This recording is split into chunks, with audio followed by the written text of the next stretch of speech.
한 3주 정도 될 때까지는요, 앉아 계시기도 힘들 거예요. 스트레칭도 하시고 왔다 갔다 편안하게 들으시면 됩니다. 자, 그럼 응시 자격에 대한 부분을 봤고요. 이 내용은 지금 현재 교재에 없거든요. 근데 참고를 해두시기 바랍니다. 드렸을지도 모르겠는데 시험은 매년 1회 이상 시행합니다. 다만 부득이한 사정이 있다면 당해년도 시험을 공인중개사 정책심의 의결을 거쳐서 시행하지 않을 수 있어요. 그럼 시험이 지금 참고로 말씀드리는데 1985년도 9월 달에 1회 시험이 있었어요. 이때 제가 1학년이었습니다. 1학년. 초등학교 1학년은 절대 아니에요. 자, 그래서 85년도 1회가 있었는데 우리가 단순 계산했을 때 지금 2022년도 시험이 33회 아닙니까? 그러면 계산하게 되면 연수가 지금 37년인가요? 37년이죠. 근데 횟수가 33회예요. 그럼 시험이 매년 치러진 거는 아니네요. 그래서 시험을 2년에 한 번 치른 적이 있어요. 그게 바로 7, 8, 9회 때 95, 97, 99 이때는 2년에 한 번 치렀고요. 그때 당시에는 상대평가였어요. 그러니까 우리가 상대평가를 한 적이 있었기 때문에 상대평가가 낯설지 않은 거예요. 지금. 그래서 어쨌든 현재는 매년 1회 이상 시행하게 돼 있다는 거 참고를 해두시고, 시험은 1차와 2차를 구분 시행함이 원칙이에요. 이건 알고 있어야 돼요. 원칙은. 그러니까 1차와 2차를 구분 시행함이 원칙이다. 동시 시행이 원칙이 아니에요. 그럼 구분 시행이 원칙이라는 얘기는 그 얘기입니다. 1차 시험에 합격한 자에 한해서 2차 시험을 보는 거예요. 이게. 그럼 시험을 1차, 2차를 다른 날에 본다는 얘기거든요. 구분 시행은. 그럼 다른 날에 볼 때 1차 시험의 방법은 선택형을 원칙으로 하고 2차 시험은 논문형을 원칙으로 해요. 이게. 그러면 선택형이라는 게 우리 오지선다죠. 지문 5개 중에 하나를 골라내는 겁니다. 그리고 논문형은 그야말로 이제 주관식으로 보는 거죠. 이게. 그러나 시험 시행 기관장은 시험을 1, 2차를 구분하되 동시에 시행할 수 있어요. 동시에 시행할 수 있고, 이때는 동시에 시행할 때는 1, 2차를 같은 날에 본다. 그러면 이때는 2차 시험은 1차 시험의 방법으로 시행하게 돼 있어요. 그렇기 때문에 지금 현재 1회에서부터 32회 때까지 모두 1, 2차를 동시에 시행했고, 2차 시험도 1차 시험의 방법인 오지 선택형으로 출제를 하고 있는 겁니다. 이게. 자, 그래서 이렇게 돼 있다는 것만 이해만 해 주시고요. 그리고 이것도 우리가 알고 있죠. 1차 시험에 합격을 했어요. 그럼 1차 시험을 한번 면제해 주죠. 면제해 주는데 이거는 다음 회 시험이에요. 다음 회 시험에 하나요. 1차 시험을 면제합니다. 그럼 예를 들어 32회 때 1차를 합격을 했어요. 그러면 33회 때 1차를 면제해 준다는 얘기죠. 이 얘기예요. 그럼 33회 때 이분이 응시를 안 해버렸어요. 2차 시험에. 그럼 34회 때 봐주나요? 안 봐주겠죠. 그러니까 본인의 응시 여부와는 관계없이 다음 회 시험이나 1차 시험을 면제하고 끝낸다. 일단 다음 회 시험이에요. 자, 그럼 이 정도 참고만 일단 해두시고요. 자, 그러면 출제위원에 대한 부분인데 지금 현재 문제 출제 방식은요. 문제은행식이에요. 그럼 문제은행식이라는 얘기가 뭔 얘기냐면, 예를 들어 중개법에 예를 들면 중개법 출제위원, 그러니까 이제 대학에서 강의를 하시는 이제 교수님들로 구성이 되는데, 중개법 출제위원이 예를 들어서 뭐 5명이 위촉이 됐다. 그럼 이제 한 3명 정도한테 문제를 위촉을 해요. 그러면 3명이 각자 이제 뭐 40문제씩을 위촉하는 경우도 있고요. B한테는 뭐 30문제만 이런 식으로 위촉을 합니다. 그리고 토탈 문제가 120문제가 나왔다. 그러면 다른 출제위원이 이 중에서 선별을 해요. 그러니까 40문제를 골라냅니다. 그래가지고 이걸 이제 여러분들한테 시험 문제로 나가는데 40문제를, 이건 시험의 신뢰도 때문에 그래요. 그래갖고 만약에 이 출제자 중에 한 명이 문제를 유출했잖아요. 그래도 이분이 낸 문제가 모두 여러분들 시험 문제로 들어가는 거 아니죠. 그러니까 이런 신뢰도를 위해서 이렇게 문제은행식으로 내고, 이분이 이제 선별을 했어요. 그럼 이 40문제를 여러분들이 보기 전에, 시험을 보기 전에 누군가 테스트를 해요.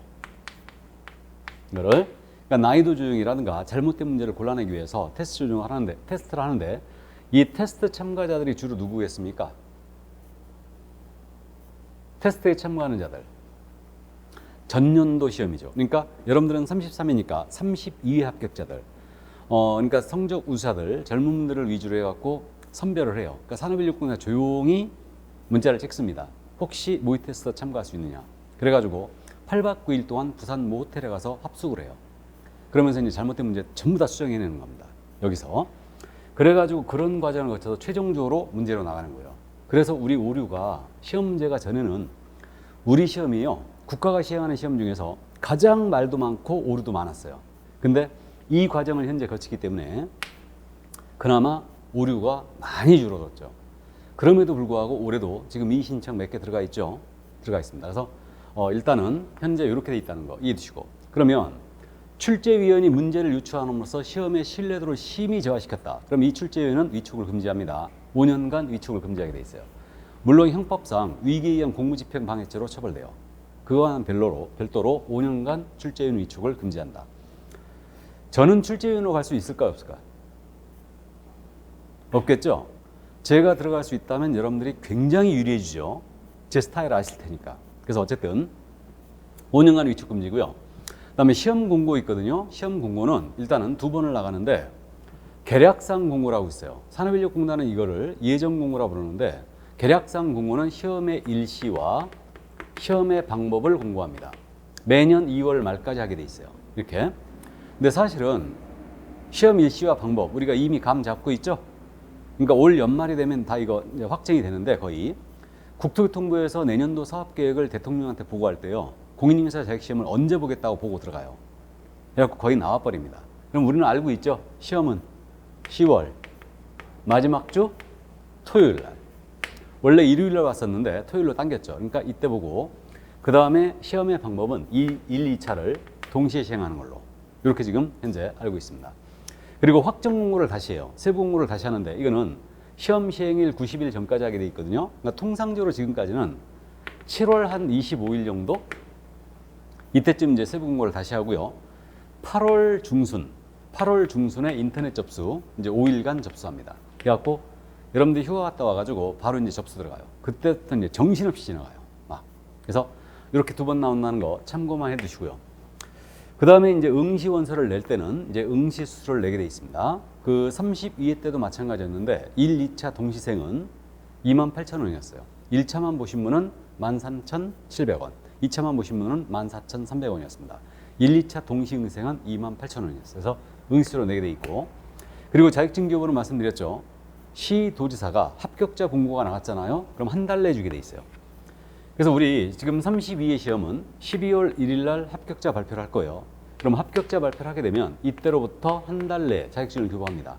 그래서 그 우리 서울에 지금 주민등록증을 두고 계신 분은 서울시청을 원래 가야 되거든요. 시청을 가야 되는데 요즘 전국 시도가 다 그렇게 하는데 지금 넓지 않습니까? 그러다 보니까 시청을 다 쫓아가자면 좀 그러니까 그 12월 중순 이 정도 되면은 내가 살고 있는 구청 있죠. 구청에 내 자격증이 와 있어요. 그러니까 구청 갖고 찾아가면 돼요. 물론 급하신 분은 시청 다녀오시면 돼요. 우편 배송 요청도 가능하고요. 일단 그래서 현재 한 달 내 자격증 주게 돼 있다는 거 이해해 주시고, 이때 그럼 자격증 안 찾아가면요, 내 자격증 죽나요? 그대로 살아 있겠죠? 그대로 살아 있어요. 그래서 저는 자격증이 있을 것 같아요, 없을 것 같아요? 있을 것 같아요? 실무를 했다고 그랬으니까 있겠죠? 그래서 저도 합격을 저는 10월 때 합격했어요. 오래전에 10월 때 합격했는데 자격증 안 찾아갔거든요. 저는 지금 현재 인천에 살고 있는데 그때 당시 이제 서울에 살고 있었죠. 그래가지고 나는 인천으로 간 게 배렸어요. 지금도 욕 들어먹고 있는데 네 부동산 전문가 맞아? 지금도 내가 우리 저기한테 그 소리 듣고 있는데, 어쨌든 그 자격증을 안 찾아갔거든요. 안 찾아오고 한 몇 년 지나갖고 찾으러 갔어요. 자격증을 찾으러 갔더니 서울시청 별관 있죠. 덕수궁 그 뒤에 옛날 그 대법원 자리인가? 거기가 서울시청 별관이에요. 거기서 자격증을 발급했거든요. 그래갖고 그 철제 캐비넷 있잖아요. 철제 캐비넷 먼지 푹푹 쌓여 있는 거, 거기 가갖고 그것도 전산지로 돼 있는 거, 맨 밑에 있는 거 꺼내가지고 먼지 툭툭 털면서 명단을 이렇게 보더라고. 그래가지고 합격한 거 맞네요. 그러면서 자격증 발급해 주더라고요. 몇 년 뒤에 갔더니. 근데 지금은 전부 다 전산 처리 돼가지고요. 그때 당시에는 이제 그렇게 전산 처리가 안 됐기 때문에 시험을 2번 받고 합격하신 분도 있어요. 지금은 강의 일선에서 그분이 빠진 걸로 알고 있는데, 모 중개법 선생은요, 자기 경력란에 공인인증사 몇 회 시험 합격, 몇 회 시험 합격 2번이 써 있어. 그래서 내가 미쳤다고 그랬어요. 이게 누구는 한 번도 합격 못 해가지고 지금 10년 동안 공부하고 있는데 본인은 2번 했다고 그렇게 했는데, 지금은 2번 절대 안 돼요. 그러니까 제가 만약에 시험을 보겠다고 원서 낼 때 딱 접속하잖아요. 그러면 합격자입니다. 딱 떠버려요. 떠버립니다. 이게 지금은 그러니까 다 정산 처리돼 있죠. 이게. 자, 그래서 일단 이렇게 돼 있다는 거 이해만 해 두시고요. 그리고 그 자격증 대여 사칭 금지 요 정도 이제 참고하시는데 나중에 처벌을 위주로 기억해야 돼요. 이거는 처벌을 위주로 기억하는데 다른 사람에게 공인중개사가 성명을 사용하여 중개 업무하게 하거나 자격증을 양도하거나 대여하는 거 전부 다 금지입니다. 우린 전문 자격증이니까 당연히 이건 금지예요. 그럼 예를 들어 아드님이 자격을 취득했어요. 그래가지고 부모님께 중개사무소 열어드립니다. 이거 될까 안 될까요? 안 되겠죠. 대여예요. 대여입니다. 처가 취득하여 남편한테 중개사무소 열어줬어요. 역시 대여예요. 그러니까 이거는 자격을 취득하신 분이 반드시 사용을 해야 됩니다. 그리고 다른 사람에게 성명을 사용하여 중개 업무하겠다. 이건 이거 아니겠습니까? A 공인중개사가 있는데 B라는 자로 하여금 자기처럼 행세하면서 중개업을 하도록 해주는 거예요. 그러니까 다른 사람에게 성명을 사용하여 중개 업무를 하겠다. 이건 대여와 똑같잖아요, 지금. 그러니까 이것도 똑같이 처벌합니다. 그러면 자격증 대여했다 걸리게 되면 자격 취소해버립니다. 취소하고요. 형벌도 맞아요. 1년 이하의 적 또는 1,000만 원의 벌금에 처하고 자격증 대여한 자, 받은 자 이거 신고 고발하면요. 포상금을 지급합니다. 건당 50만 원이에요. 건당. 그러니까 주변에 혹시 이런 분 있으면 아르바이트로 일단은 차단하시기 바랍니다. 그 다음에 유사명칭 사용금지가 있는데 공무원 사칭하면 안 되듯이 공인중개사가 아닌 자예요. 공인중개사가 아닌 자는 공인중개사 또는 이와 유사한 명칭을 절대 못 씁니다. 이거는 그래서 일반인으로 하여금 공인중개사로 오인할 소지가 있게 했다. 그럼 이건 전부 다 사칭이에요. 그래서 공인중개사가 아닌 자는 출판물, 명함, 간판 어느 곳에도 공인중개사라는 말을 못 쓴다. 그래서 그렇게 돼 있다는 거 이해만 해 두시는데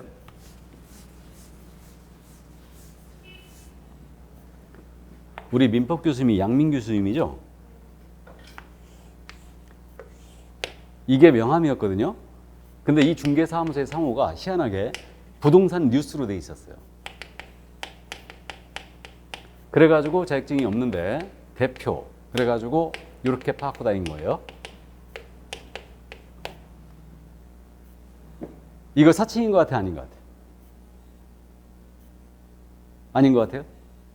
그럼 생각을 해보면 이 명함을 여러분들이 받았어요. 이분을 공인중개사로 오인할 소지가 있어요, 없어요? 있죠. 그러니까 이건 사칭이에요. 공인중개사라는 말을 자체로 안 썼지만 이건 유사명칭을 쓴 거예요. 그래서 무자격자가 중개사무소의 대표자임을 나타내는 명함을 썼다. 이거는 전부 다 사칭으로 합니다. 자격 사칭이에요. 그래서 1년 이하의 적 또는 1,000만 원의 벌금에 처합니다. 이거는. 자, 그래서 이 정도 부동산 뉴스 대표 사건 참고를 해두시기 바랍니다. 자, 그래서 자격시험 제도는 여기까지만 합니다. 여기까지 하고 그럼 이제 본론으로 가서 다시 앞으로 가요. 17페이지. 자, 이제 총칙을 나갑니다. 그래서 시험 제도에 대한 부분을 전반적으로 봤고요. 이제 총칙이 있는데 우리 법에도 총칙이 있어요. 총칙 규정은 3개의 조문으로 구성되어 있거든요. 우리 법 제1조, 요게 법조문 표시하는 기호예요. 그다음 우리 법 제2조, 우리 법 제3조 이렇게 돼 있는데 요 총칙 규정이 이렇게 3가지로 돼 있고 1조가 법의 제정 목적이에요. 2조가 용어의 정의, 3조가 중개 대상물 이렇게 돼 있거든요. 그래서 오늘 요 총칙 규정을 공부하는데 법의 제정 목적 요거는 이제 가볍게 이해만 해 주시면 되는데 17페이지 공인중개사법의 제정 목적이라고 돼 있죠.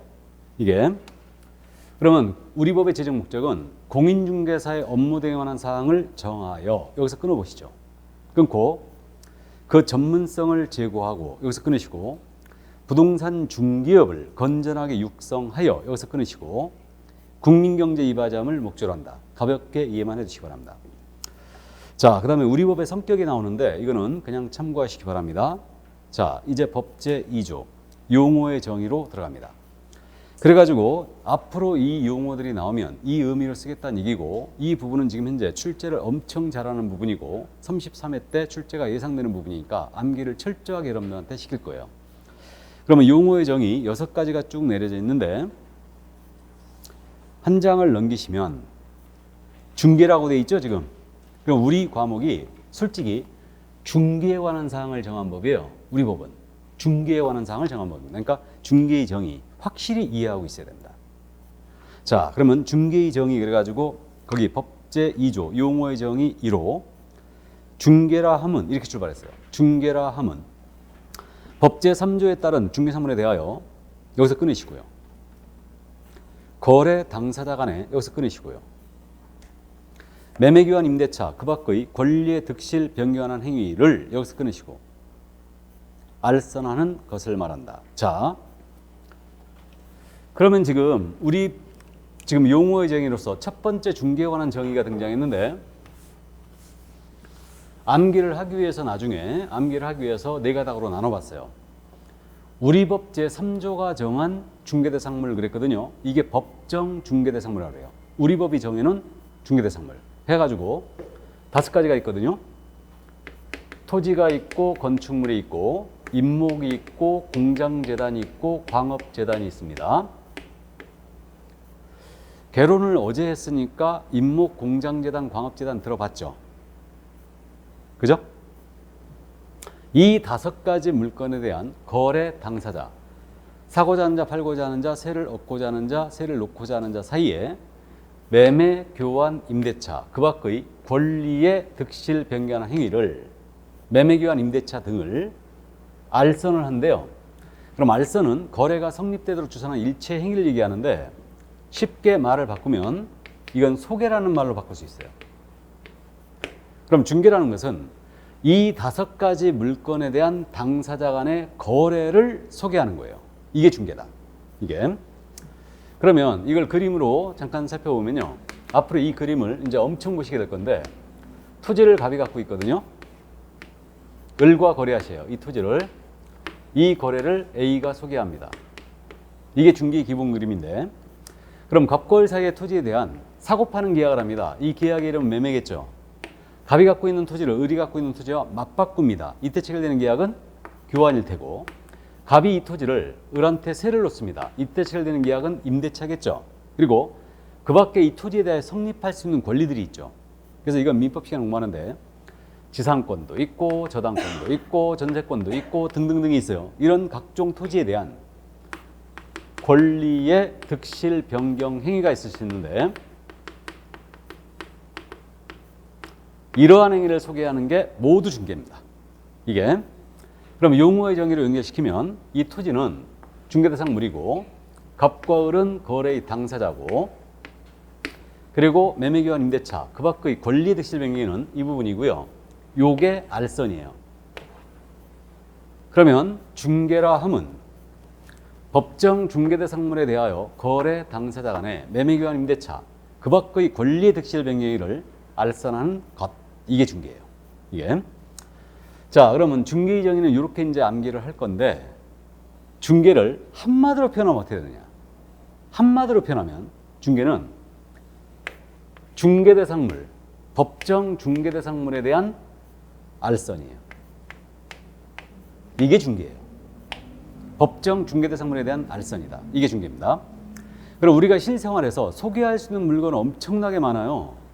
토지도 있고 자동차도 있고 항공기도 있고 선박도 있고 TV도 있고 냉장고도 있고 여러 가지가 있는데 우리가 소위 중개라고 하는 것은 이 5가지를 소개해야 돼요. 그래야 중개라고 하고 있는 거예요. 그러니까 중개대상물에 대한 소개. 이게 중개다. 이게. 자, 그럼 여기서 우리가 이제 감잡기 해야 되는데 중개대상물이 아닌 것을 소개합니다. 예를 들어서 자동차 거래를 소개하는 거예요. 이거 중개다 아니다? 중개 아니죠. 그럼 5가지 안 들어가 있으니까. 그 다음에 알선은 다른 말로 소개라고 그랬죠. 소개. 그러면 소개라는 것은 제3자적 입장에서 당사자의 거래를 도와주는 행위죠. 지금 이게. 그러면 우리 이제 생각을 해봐요. 우리가 잘 알고 있는 컨설팅을 해보자 이거죠. 컨설팅. 부동산에 대한 컨설팅. 이게 컨설팅을 우리말로 번역하면 이거 상담이죠. 상담입니다. 그럼 생각을 해보세요. 이 토지를 갑이 갖고 있는데 이 토지를 갑이 팔려고 그래요. 그러면 내가 이걸 팔 때 어떻게 하지만 가장 수익을 극대화하겠는가 고민하겠죠. 지나가다 봤더니 컨설팅이라고 간판이 걸려 있더라 이거요. 부동산 컨설팅이라고. 그리고 여기 들어가고 이 컨설팅 업자 A한테 그러는 겁니다. 내가 이 토지를 팔려고 그러는데 어떻게 하면 가장 수익을 극대화하겠습니까? 조언을 구하는 거죠. 그러자 A가 그러는 거예요. 이게 덩치가 너무 크니까 쪼개라. 분할해라. 그래갖고 200평, 300평 나눠가지고 하나하나씩 쪼개갖고 팔아라. 그러면 수익을 가장 극대화할 것 같다. 라고 조언을 해주는 거예요. 그럼 이 A가 하는 행위는 제3자적 입장에서 당사자의 거래를 도와주는 행위가 아니죠. 이자의 입장에서 상담을 해줄 뿐이에요. 조언을. 그럼 결론. 이거 알선 아니네요. 그럼 컨설팅은 중개다 아니다? 중개 아니죠. 또 분양대행 생각해 볼까요? 분양대행은 그냥 우리가 분양을 대신해 주는 거죠, 이거. 그럼 예를 들어서 이렇게 갑이 이 건물을 신축을 했어요. 상가 건물을 신축을 했습니다. 그럼 이자가 직접 이걸 분양할 수도 있잖아요. 건축주로서 직접 분양을 할 수도 있는데 자기가 너무 바빠요. 그리고 분양을 하기에는 자기가 아직 시간도 없어요. 그러니까 전문적으로 분양을 하는 자들이 있더라고요. 전문적으로. 그래가지고 A 분양대행업자한테 갖고 그런 겁니다. 야, 내 대신 분양 좀 해줘. 대신 보수는 내가 톡톡히 줄게. 그런 거예요. 그래가지고 이 A가 값을 대신하여 하나하나 분양을 해버리는 겁니다. 이게 분양대행이에요. 그럼 이 A의 활동도 제3자적 입장에서 당사자의 거래를 도와주는 행위가 아니죠. 아닙니다. 그럼 소개 아니네요. 소개하는 거 아니잖아요. 건축주의 입장에서 대신 팔아주고 있을 뿐이 아닙니까? 그러니까 결국은 분양대행입니다. 분양대행은 소개하는 행위가 아니니 중개에 해당한다 안 한다? 해당하지 않는다. 오늘 첫 시간이지만 굉장히 중요한 개념 말씀드린 거예요 지금. 그럼 우리는 중개에 관한 사항을 정한 법이라고 그랬어요. 그럼 컨설팅이나 분양대행은 중개가 아니에요. 그럼 중개가 아니니 이 컨설팅이나 분양대행은 우리 공인인사법이 규율을 하겠습니까 안 하겠습니까? 규율하지 않죠. 우리가 타치하지 않습니다. 그렇다고 이거 규율하지 않는다 하여 우리가 못하는 건 아니에요. 할 수 있죠. 할 수 있는데 그건 별개의 문제예요. 중개냐 아니냐를 따지면 있어서는 컨설팅이나 분양대행은 절대 중개 아니다. 감은 잡고 있어야 돼요. 중개라는 것은 소개하는 거다. 뭘 소개해야 되느냐? 중개 대상물을 소개해야 돼요. 그래서 물알선이 중개예요. 한마디로 얘기하면 여기까지. 자, 그럼 그 정도만 이제 감만 잡아두시고요. 그럼 컨설팅이나 분양대행은 중개가 아니니 우리 법이 규율하지 않습니다. 타치하지 않아요. 그러면 용어의 정의로서 중개의 정의를 첫 번째 본 거예요. 그래서 거기 설명이 엄청 많이 돼 있는데 그 내용은 우리가 민법의 탄력을 받아야 돼요. 탄력을 받아야 되고 내용이 조금 그건 어렵기 때문에 나중에 이해하셔도 됩니다. 그럼 첫 번째 용어의 정의 중개를 받고 그러면 19페이지에 두 번째 중개업이라고 나와 있죠? 찾았습니까? 맨 밑에. 그러면 중개업은 이제 개설 등록이 실려 있고요. 그 다음에 한 장을 넘기면 중개업 여부 막 이래 돼 있죠? 그래가지고 20페이지 맨 위에를 보면 3번에 법제 2조 용어의 정의 그래갖고 3호 이렇게 중개업이라 함은 찾았어요? 그럼 그 부분 읽어드립니다. 중개업이라 함은 다른 사람의 의뢰에 의하여 여기서 끊으시고 일정한 보수를 받고 여기서 끊으시고 중개를 업으로 행하는 것을 말한다. 크게 어렵지 않네요. 그럼 중개업에 대한 정의는 글자 수가 일단 3개니까 3가지 요소라고 기억할 거예요. 3가지 요소다. 다른 사람의 의뢰가 있어야 돼요. 일정한 보수를 받고 중개를 업으로 행해야 됩니다. 중개를 업으로 해야 돼요. 그래야 중개업이 돼요. 그러면 다른 사람의 의뢰에 따라 보수를 받고 중개를 업으로 행하는 것 이렇게 이제 이해하면 되는데 그러면 다른 사람의 의뢰라는 것은 자 중개에 관한 기본 그림이 이거라고 그랬죠. 이 토지를 갑이 갖고 있는데 을과 거래하신다. 이 거래를 A가 소개합니다. 그럼 갑으로부터 의뢰받아 중개했다. 다음에 을로부터 의뢰받아 중개했다. 모두 중개업이 될 수 있어요. 그러니까 다른 사람의 의뢰라는 것은 쌍방의 의뢰뿐만 아니고 일방으로부터만 한쪽으로부터만 의뢰를 받아 중개를 의뢰해도 이거 중개해도 중개업이 될 수 있어요. 일방의 의뢰를 포함합니다. 다음 일정 보수는 꼭 받아야 돼요. 그러면 보수를 받아야지만 중개업이 될 수 있고 보수를 받지 않습니다. 보수를 받지 아니한 무료 중개행위 있죠. 무료로 하는 중개행위는 절대 중개업이 될 수 없어요. 우리 개업공인중개사가 무료로 중개할 수도 있거든요.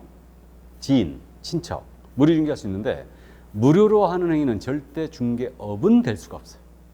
중개업은 보수를 받아야 됩니다. 보수를 받아야지만 중개업이 될 수 있고 그리고 중개를 업으로 해야 된대요. 그러면 업이란 말이 뭐냐면 업이란 말은 우리 판례에 따르면 판례가 뭔지 아시죠?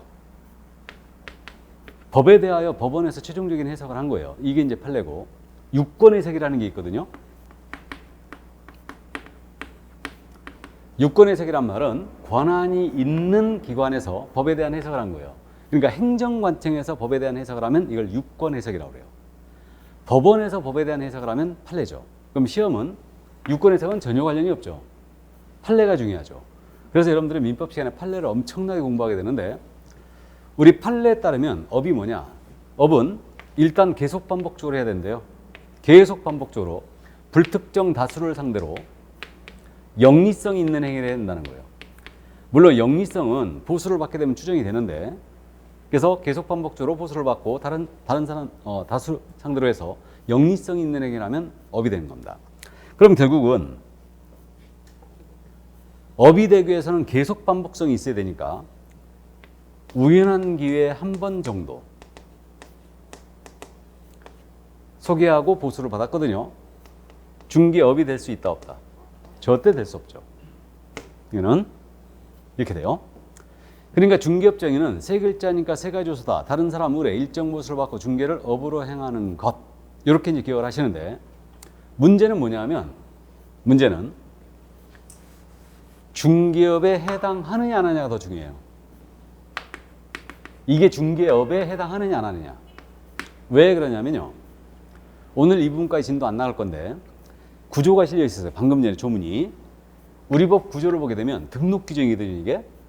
구조 1항에 뭐라고 되어 있냐면 중개업을 영위하고자 하는 자는 이 법에 따른 중개사무소의 개설 등록을 하여한다 그랬어요. 중개업을 하고자 하는 자는 이 법에 따른 개설 등록을 해야 된다. 이 등록이 그럼 뭐냐면 다음 주에 공부할 텐데 영업허가를 받는 거예요. 그렇게 생각하면 돼요. 그러니까 우리가 식당을 하더라도 식품위생법에 따라서 영업신고해야 되죠. 그렇듯이 우리가 중개업을 하고자 할 때는 구청에 가서 등록을 하셔야 됩니다.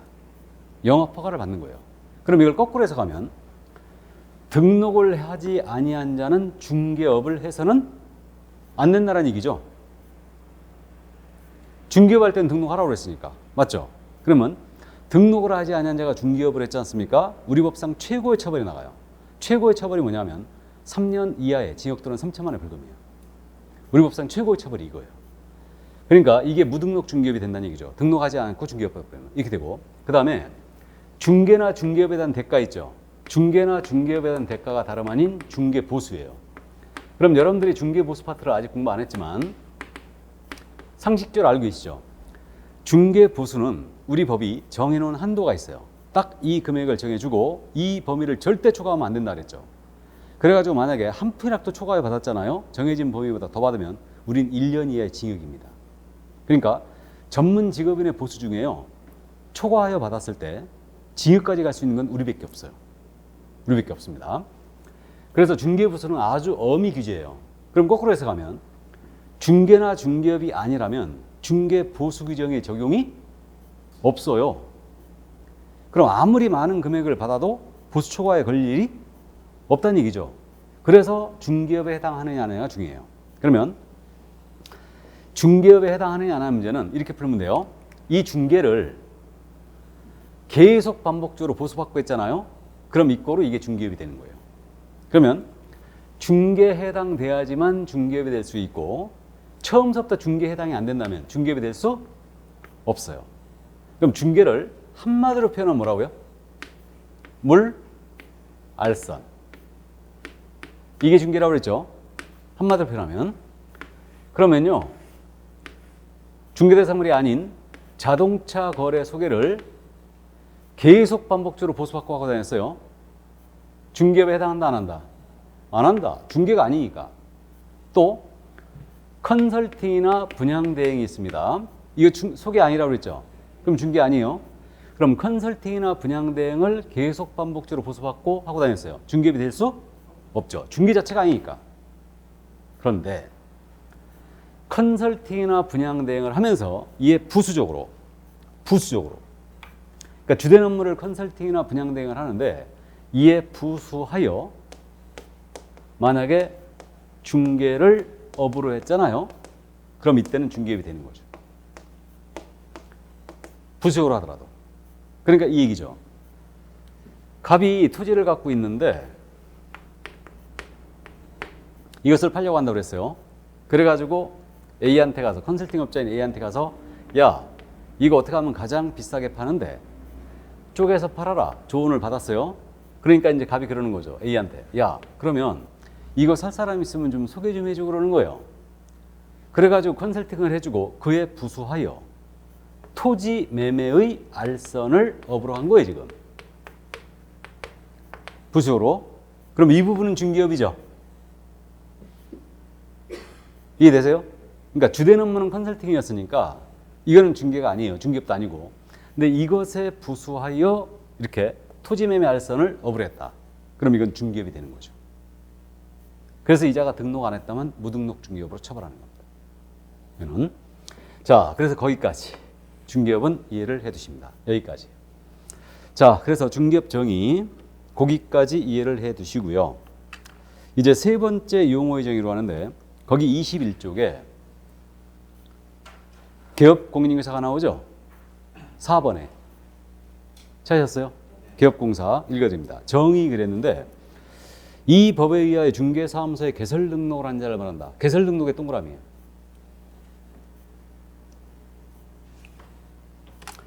자, 그럼 개업공인인증서 용어의 정의는 개설 등록만 기억하자는 뜻이거든요.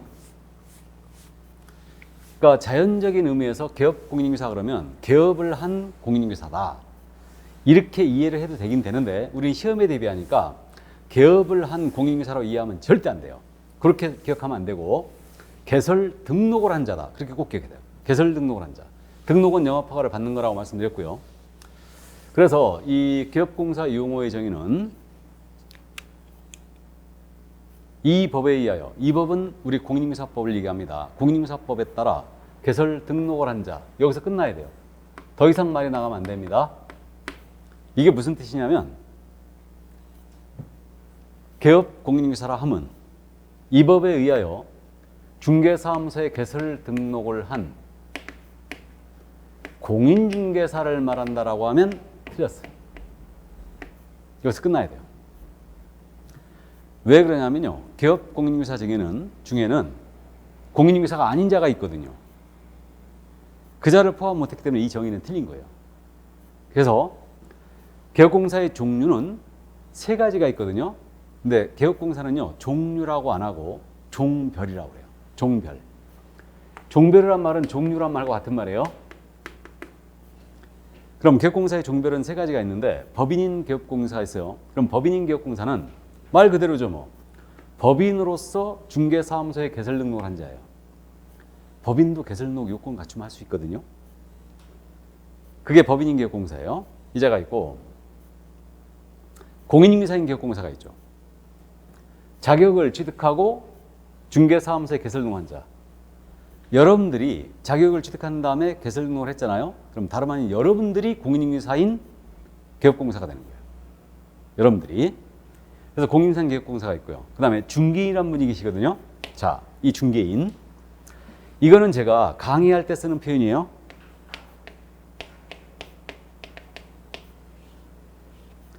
현재 그러면 이 중개인은 우리 공인인증서법에는 표현이 어떻게 되냐면 법에는 호수가 꼭 있거든요. 호수. 법. 제7638호. 부칙. 부칙 규정이 있어요. 법은 본문이 있고 부칙이 있는데 부칙 제6조 제2항의 개업공인인증서 이렇게 표현해놨어요. 우리 공사법에는. 그러니까 시험에서는요. 중개인에 대해 묻고자 하잖아요. 그러면 다음 중 법제 7638호 부칙 제6조 제2항에 따른 개혁공사에 대한 설명이다. 이렇게 물어봐요. 그러니까 이걸 줄여서 이제 주로 교수님들이 부칙 규정에 의한 개공 이렇게 부를 거예요. 부칙 규정에 의한 개공. 개혁공사를 개공이라고 부르겠습니다. 저는. 그래서 부칙 규정에 의한 개공 이러는데 저는 강학상 중개인이라는 표현을 쓸 거예요. 중개인이라는 표현을. 그럼 이 중개인이라는 표현은 옛날 중개업법 시절 국법 시대에 쓰던 용어예요. 국법 시대. 그럼 중개인 출신 성분에 대하여 잠깐 말씀드립니다. 중개인은 출신 성분이 두 가지가 있어요. 출신 성분이 두 가지가 있는데 오늘 역사를 안 했거든요. 중개업 역사를 안 했는데 1961년도에요. 소개영업법이 있었어요. 소개영업법 이게 있었는데 이때 당시에는요. 누구나 시구 읍면녀한테 신고만 하면 중개업 진입이 가능했어요. 자격증 제도가 없었죠. 첫 번째 중개인이 이분이에요. 신고하고 진입한 분들. 이때 당시에. 근데 생각을 해보면요. 1961년도 역사적 대사건이 있었죠. 1961년도에. 뭔 일이 있었습니까? 나는 안 태어나서 잘 모른다. 1961년도 혹시 기억나세요? 뭔 일이 있습니까? 민주항쟁? 그건 아니고 60년 4월 19일 날 4.19 혁명이 있었죠. 그리고 61년도 5월 16일 날 그렇죠. 5.16 군사구데타가 있었어요. 박정희 전 대통령이 구데타를 일으켜서 정권을 잡았죠. 그리고 62년도부터 경제개발 5개년 계획을 시행합니다. 그러면서 우리 경제가 비약적인 발전을 했어요. 그건 사실이었어요. 어쨌든 그래서 경제가 발전하면서 문제가 어떤 문제가 생겼냐면 농촌 인구들이 도시로 집중하게 되는 거예요. 그러면 인구가 도시로 몰려드니까 도시에서는 이들의 잠잘 곳을 마련해 줘야 되죠. 근데 수요는 엄청나게 늘어나고 있는데 주택이라는 게 쉽게 지어지는 게 아니잖아요. 그래갖고 주택 가격이 폭등을 하게 됩니다. 이게 부동산 투기였어요. 그래가지고 경제가 발전하면서 그 이면에 이게 부동산 투기가 만연하게 된 거예요. 그래갖고 이때 당시에 중개업 진입한 분들이 일조를 했죠. 그래가지고 이거를 개정하는 수는 도저히 규제 못하겠다 해가지고 새로운 법을 제정하게 돼요. 그 법이 1983년도 12월 30일, 12월 말에 부동산 중개업법을 제정하게 됩니다. 부동산 중개업법. 그래갖고 이 중개업법은 두 가지를 골자로 끌고 와요. 두 가지를. 하나는 중개업 진입에 대해서는 신고제를 도입합니다. 신고제가 아니요, 허가제를 도입합니다. 신고 제한 폐단은 없어요. 그래가지고 진입 장벽을 아주 높입니다. 허가제를 도입을 하고 그 다음에 공인인사 자격시험제도 있죠. 공인인사 시험제도가 이때 들어와요. 이 두 가지를 골자로 83년도 말에 부동산 중개업법이 시행되죠. 그래가지고 84년도 4월 1일 날 이 법이 시행되면서 소개업법을 전면 폐지합니다. 그리고 1회 시험이 있었다고 그랬죠. 1회 시험이 언제 있었다고요? 1985년도 9월 22일 날 이때였어요. 그리고 1회 때 역대 최고를 합격하게 됩니다. 역대 최고 합격률을 보이는데 1회 때 시험 보신 분들의 40%가 합격했어요. 그래가지고 이때 6만 명이란 공인인사 배출했어요. 그럼 역대 가장 많이 합격 인원이 나오고 합격률이 높았을 때가 1회였거든요. 2등. 2등이 언제였냐면 2등이 30회 때. 30회가 2등이었어요. 36.6% 합격했어요. 그때. 3등이 언제였냐면 15회 추가. 그때는 약 35% 정도 합격했어요. 시험 보신 분들의. 지금 통상 합격률이 오늘 그 데이터는 제가 안 보여드렸는데 통상 합격률이 2차 시험장에 1차 시험은 따지지 않아요. 2차 시험장에 들어간 인원 대비 통상적으로 20% 이상 합격을 하죠. 전체. 그러니까 그 작년 시험에서는 31회 때는 21% 합격했어요. 30회 때는 36.6%가 합격했고 그 전에 29회 때는 22% 합격했어요. 그러니까 어려웠다, 쉬웠다, 어려웠다, 쉬웠다 그렇게 해요. 지금. 근데 올해는 어려운 해라고 그랬죠. 다만 변수가 상대평가를 앞두고 있으니 일단. 그래서 어쨌든 1회 때 시험을 보고 나서 6만 명이라는 인원이 배출된 거예요. 그러니까 역사상 처음으로 공인인증서가 나왔잖아요, 지금. 그러니까 이들에 대한 특혜를 줘야 되죠. 그래가지고 중개업법 1차 개정을 하게 돼요. 1차 개정. 이 중개업법 1차 개정을 하게 되는데 이 1차 개정이 언제 쓰냐면 1989년도 12월 말이었죠. 그러니까 법 제정 후 정확하게 6년 만에 1차 개정을 하면서 어떤 내용이 들어갔냐면 이제 공인중개사에 한하여 중개업에 허가를 해주겠다. 요 규정이 들어온 거예요. 그럼 생각을 해보면 중개업법 제정 후 1차 개정이 있을 때까지는 자격증이 없다 하더라도 허가를 받고 중개업 진입한 분들이 있죠. 이때까지. 이분들이 바로 두 번째 중개인이에요. 이분들이.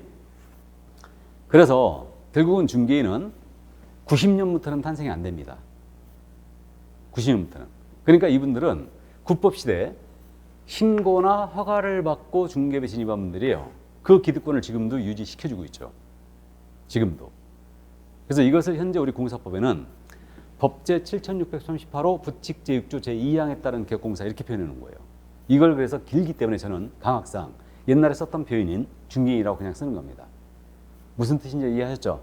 그래서 이렇게 돼 있고 그래서 지금 중개인이 바로 이분이다. 그러니까 이 정의는 틀린 거예요. 개설 등록을 한 공인중개사를 말한다는 틀렸다는 얘기죠. 여기에는 법인도 못 들어가고 중개인도 못 들어가잖아요. 지금 이자만 들어간 거죠. 지금. 그러니까 이 정의는 틀린 거예요. 개설 등록을 한 자, 이게 개업공사예요.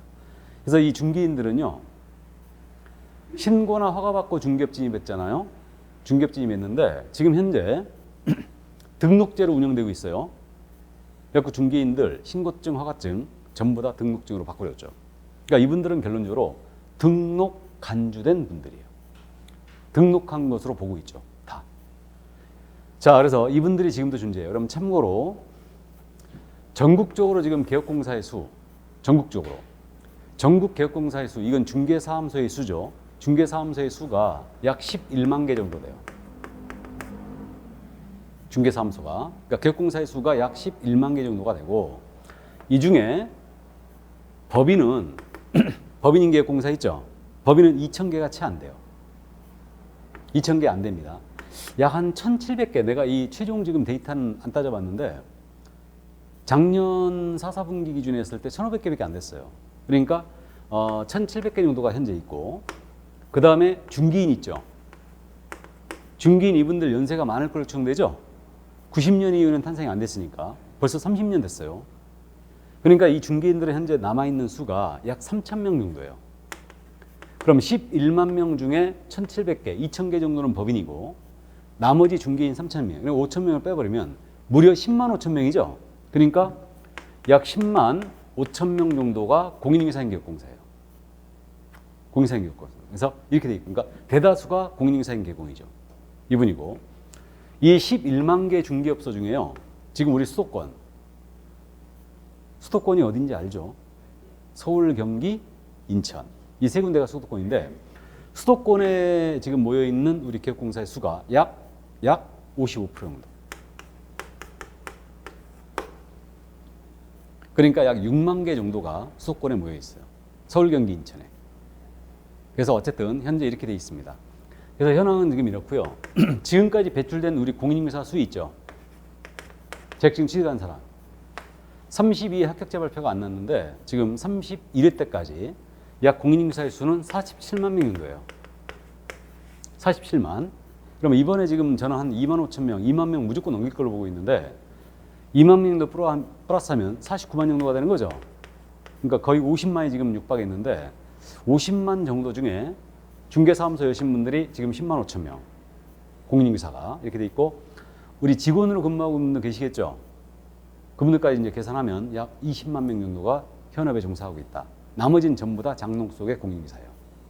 나머지는 현재 이렇게 돼 있습니다. 이게 자, 그래서 이 정도 참고하시고 그래서 꼭 명심할 게 개업 공인중개사는 이 법에 따른 개설 등록을 한 자를 말한다. 이걸 꼭 명심하시고 다른 말이 들어가면 절대 안 된다더라. 그리고 종류는 이렇게 세 가지가 있다더라. 그래서 이 법인인 개업공사는 지금 종류가 다시 두 가지 있거든요. 거기 규제 다른 법률에 따라 중개업을 할 수 있는 법이라고 되어 있죠?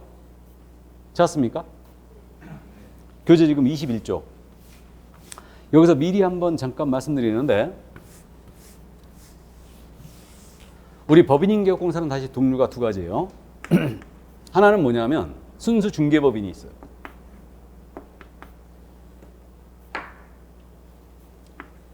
이 순수 중개법인이 뭐냐면 우리 법이 법인이 등록을 하기 위해서는요 정해진 요건이 있거든요. 이 요건을 그대로 맞춰 등록한 법인이 있어요. 이게 순수 중개법인이고, 그 다음에 제가 이제 강학상 쓰는 표현인데 특수법인이라고 있어요. 이 특수법인이 지금 현재 우리 공사법에는 어떻게 표현되어 있냐면 다른 법률에 따라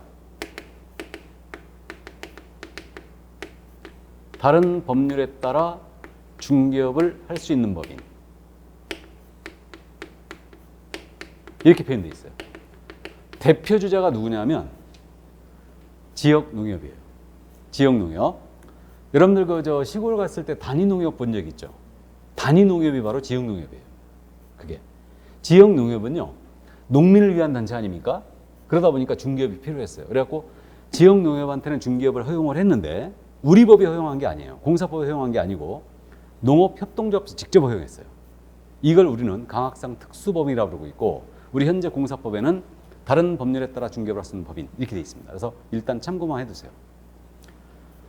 자, 그래서 이렇게 되어 있다는 거 일단 이해만 해두시고요. 나중에 자세한 것은 이제 관계되는 곳에서 더 언급을 하겠습니다. 이 정도.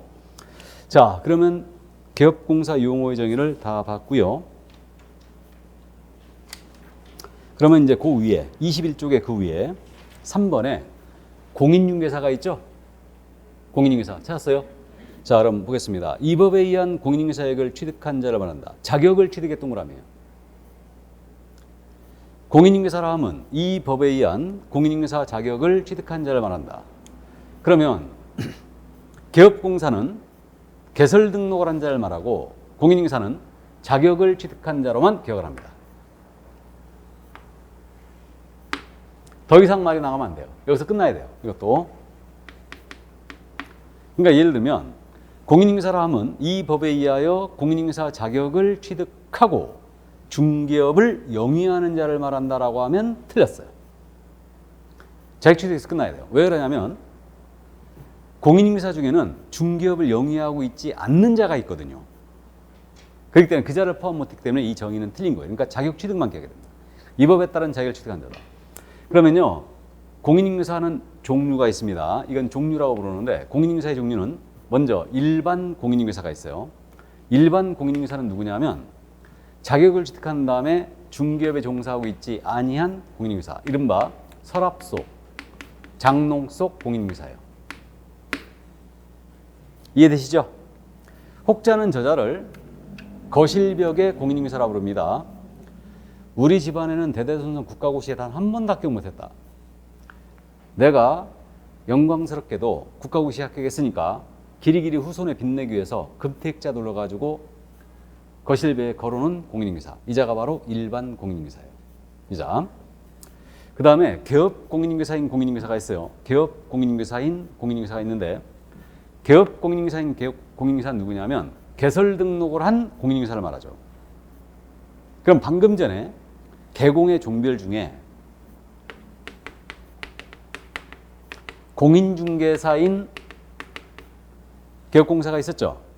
그러면 개업공사인 공인중개사와 공인중개사인 개업공사는 같은 말이에요, 틀린 말이에요?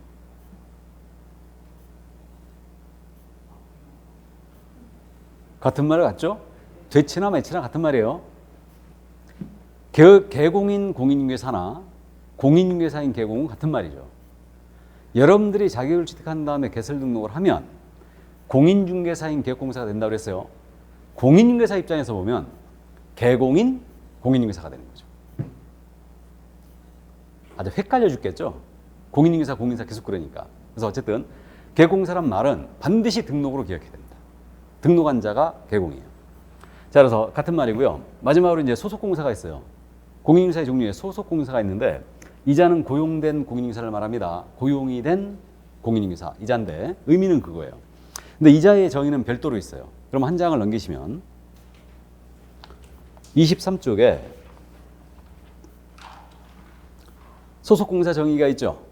자, 읽어드리면 개업공인인계사에 소속된, 여기서 끊으시고, 공인인계사, 개업공사인 법인의 사원 또는 임원으로서 공인인계사인자를 포함한다. 로서, 여기서 끊으시고, 중개 업무를 수행하거나, 여기서 끊으시고, 개업공사의 중개 업무를 보조하는 자를 말한다. 자, 그러면 우리 소속 공인인계사 용어의 정의 깁니다. 이자는 고용된 공인인계사를 말하는데 개업공사에 소속된, 소속이란 말은 고용이 된 거예요. 개업공사에 고용이 됐죠. 공인인계사로서 괄호 속에 있는 말은 일단 무시하세요. 법인의 임원 또는 사원 중에요, 자격증이 있는 분은 소공으로 분류돼요. 그래서 이 소속공사는 제가 앞으로 소공 또는 소공사라고 부를 거예요. 소공이라고 많이 표현할 겁니다. 개공이 있고 소공이 있고 소속공사인데, 그래서 공인인계사로서 중개 업무를 수행하거나 개업공사의 중개 업무를 보조하는 자를 말한다. 그래서 이렇게 돼 있는데, 이거는 정의를 그렇게 기억할 거예요. 말 그대로 기억한다. 말 그대로. 소속공사라 하면 소속된 공인인계사로서 중개 업무 수행하거나 개업공사의 중개 업무를 보조하는 자, 이렇게 이해할 거예요. 그러면 다 이해가 됐어요. 다 이해가 됐는데, 보조한다란 말은 현장 안을 한다든가 등기상 증명서를 떼본다든가 이런 것들이 보조 업무겠죠. 근데 중개 업무를 수행하거나 이 말이 들어가 있어요. 이게 뭘까? 이 의미를 조금 이해하고 있어야 되는데, 이겁니다. 이 토지를 갑이 갖고 있는데 을과 거래하셔요. 이 거래를 A가 소개한다. 그럼 이자의 업무 활동을 잠깐 따져보죠. 우리가 지금 중개라는 걸 다 공부 안 했지만 상식적으로 뭐 알고는 있잖아요. 그럼 이분이 지금 토지에 대한 중개를 하고 있는데 이자의 업무 활동을 따져보면 토지 팔아달라고 의뢰 받잖아요. 의뢰를 받으면 토지에 대한 정보를 알아야 되죠. 그러니까 토지 대장도 떼어보고 현장에서 보기도 하고 소유자가 갑인지 확인하기 위해서 등기부도 떼어봅니다. 조사 확인을 했어 다. 그랬더니 을이 토지를 구해달라고 그래요. 그래갖고 의뢰받은 토지가 있으니까 이 토지에 대한 정보를 을에게 브리핑합니다. 그럼 토지 정보를 브리핑해요. 면적은 어떻게 되고 소지는 어떻게 되고 지목은 어떻게 되고. 그러면 이게 중개대상물의 정보에 대하여 이를 취득하고자 하는 자에게 브리핑을 하는 업무. 이걸 뭐라고 하냐면 확인 설명이라고 불러요. 중개대상물 확인 설명이게. 자, 확인 설명했거든요. 그랬더니 을이 그럽니다. 그러면 현장 좀 보여달라 해가지고 을을 모시고 A가 현장을 보여줬어요. 마음에 들어 했죠. 계약을 하자고 합니다. 그러면 전문가로서 개공은 계약서를 작성 교부해야 되죠. 그럼 계약서를 작성해 줍니다. 그리고 계약서 써줄 때 있잖아요. 자신이 설명했던 내용을 문서로 작성해야 돼요. 문서. 그 문서가 뭐냐면 확인 설명서라고 그래요. 책임 소지를 분명히 해서 확인 설명서도 작성하여 교부해 줘야 돼요. 그리고 이제 중도금 치고 잔금 치고 등기 서류 넘김으로써 중개를 완결을 합니다. 그럼 생각을 해보면 이자의 여러 가지 업무 활동 중에 이 세 가지 업무 있죠. 물건 정보에 대한 브리핑 해주고 계약서 써주고 확인 설명서 써주는 업무. 이 업무가 핵심적인 중개 활동임을 알 수 있어요. 기타 현장 안내하고 뭐 등기 서류 교부하고 뭐 이런 것들이 있는데 이게 핵심적인 중개 활동임을 알 수 있고, 이 세 가지 업무는 우리 법이 중개사무소를 여신 우리 사장님 개공이 직접 할 것을 의무로 부여했어요. 직접. 근데 이걸 우리는 해석을 이 세 가지 업무가 바로 중개 업무다라고 해석을 하고 있는 거예요. 그럼 이 얘기네요. 소공과 개공은 차이가 사장이냐 직원이냐 문제죠. 자격증 있는 건 똑같죠. 그러니까 원래 이건 핵심적인 중개 활동이니까 이건 개공이 해줘야 되는데 직원인 소공이 할 수도 있다는 얘기죠. 됐습니까? 근데 의무의 주체가 누군지는 주의해야 돼요. 의무의 주체는 개공이에요, 이거. 핵심적인 중개 활동이니까. 자, 그런데 이제 이거 소공의 의무는 그래서 말 그대로 기억합니다. 소속된 공인인계사로서 중개 업무 수행하나 보조하는 자. 이렇게 기억하고요. 중개사무소에 자격증이 없는 분도 근무하고 있죠. 그분이 바로 한 장을 싹 넘기면 중개보조원이라고 있어요. 24조. 자, 그럼 중개보조원 읽어드립니다. 정의. 공인인계사가 아닌 자로서 여기서 끊으시고, 아닌 자로서 개업공사에 소속되어 여기서 끊으시고, 중개대상물에 대한 현장 안내 및 일반 사무 등 개업공사의 중개 업무와 관련된 단순한 업무를 보조하는 자를 말한다. 단순한 업무를 보조의 밑줄이에요. 자, 그럼 중개보조원의 용어의 정의는 공인중개사가 아닌 자로서 출발한다는 걸 꼭 기억하셔야 됩니다. 아닌 자로서, 그러나 개업공사에 고용된 거예요. 중개사물에 대한 현장 안내 및 일반 사무 등 개업공사의 중개 업무와 관련된 단순한 업무를 보조가 꼭 나와야 돼요. 그럼 결국 중개보조원이란 분은 이 중개 업무를 수행할 수 없어요. 맞죠? 단순 업무 보조할 수 있으니까. 그럼 중개 업무라는 게 확인설명서의 작성, 계약 작성이죠. 이건데, 근데 우리가 실무적으로 중개사무소로 한 번쯤은 다녀왔거든요. 중개사무소 갖고 명함을 받아봤는데 중개보조원이라고 찍힌 명함 받아보신 적이 있어요, 없어요? 없어요. 다 뭐라고 써 있어요? 그렇죠. 실장, 아니면 부장, 하다못해 뭐 이사 이렇게 써 있습니다. 그러면 보조원이란 말이 어감이 안 좋아요. 우리 법에만 있는 거예요. 그러니까 하고 많은 말 중에 왜 보조원을 썼는지 모르겠는데 사무원도 있고 여러 가지가 있는데 어쨌든 보조원이라는 용어는 우리가 실무적으로 안 씁니다. 대부분 이제 실장님이 쓰고 있는데 물론 소공인 실장님이 있어요. 있는데 대부분의 실장님들은 보조원인 실장님이죠. 그러면 보조원에 해당하는 실장님은 중개 업무를 할 수 없네요. 그죠? 확인 설명, 계약 작성, 설명 작성 못합니다. 현장 안내라든가 일반 사무만 할 수 있는데 근데 실무에서는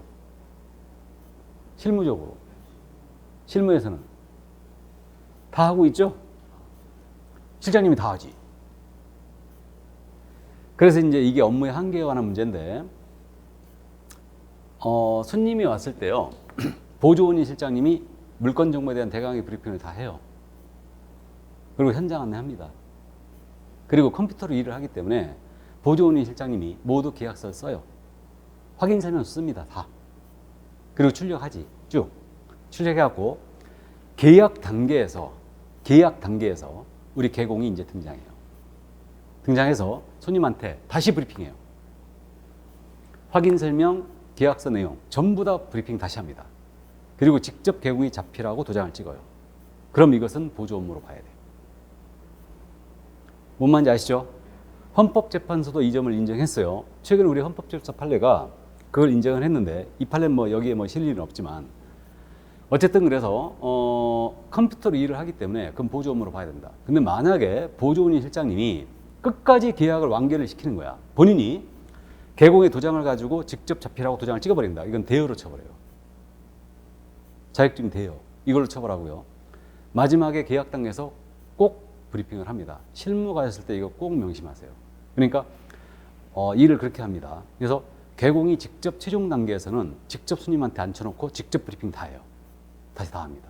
그건 이제 보조 업무로 봐야 돼요. 그럼 이제 우리는 시험에 대비하니까 중개보조원은 확인 설명을 할 수 있다. OX, X. 중개보조원은 거래계약서를 쓸 수 있다. OX, X. 못 써요. 근데 소공은 쓸 수 있죠. 소공은 확인 설명할 수도 있죠. 다 할 수 있어요. 여기까지.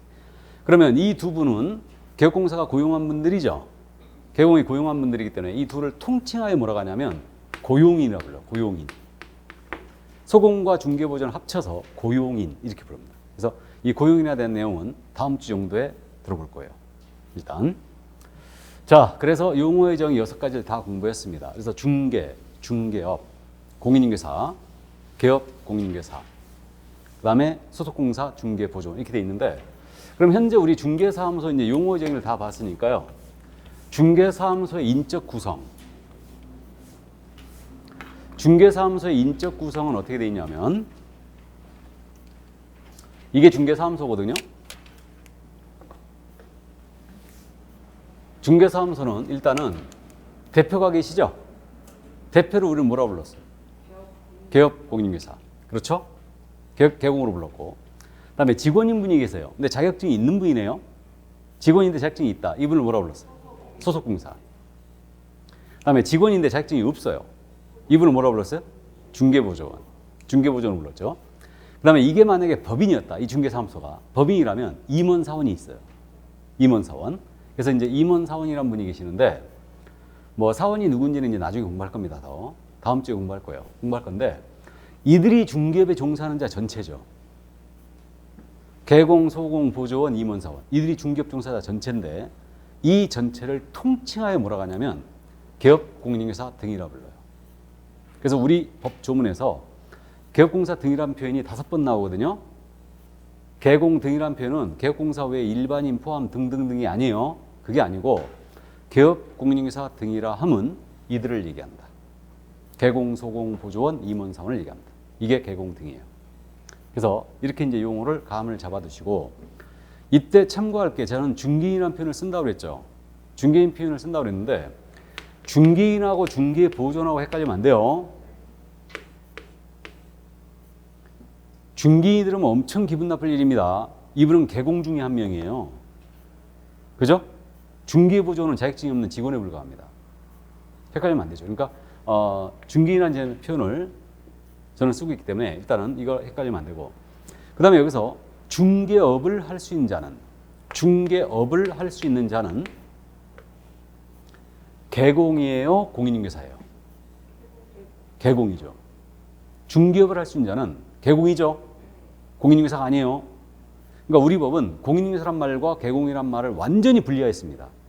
그러니까 개공은 개설 등록을 한 자죠. 그러니까 중개업을 하기 위해서는 개설 등록해야 된다고 그랬죠. 그러니까 개공이 중개업을 할 수 있는 것이지 공인인계사가 할 수 있는 거 아니에요.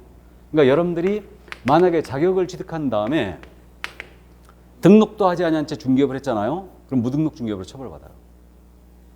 그러니까 중개업을 할 수 있는 자는 개공이다. 공인인계사가 아니에요. 그러니까 공인인계사란 말과 개공이란 말을 우리 법은 확실히 구분했습니다. 됐죠? 여기까지. 이게 바로 용어의 정의였습니다. 그럼 조금 쉬었다가 중개사 한번 나가도록 하겠습니다. 잠시 쉬죠.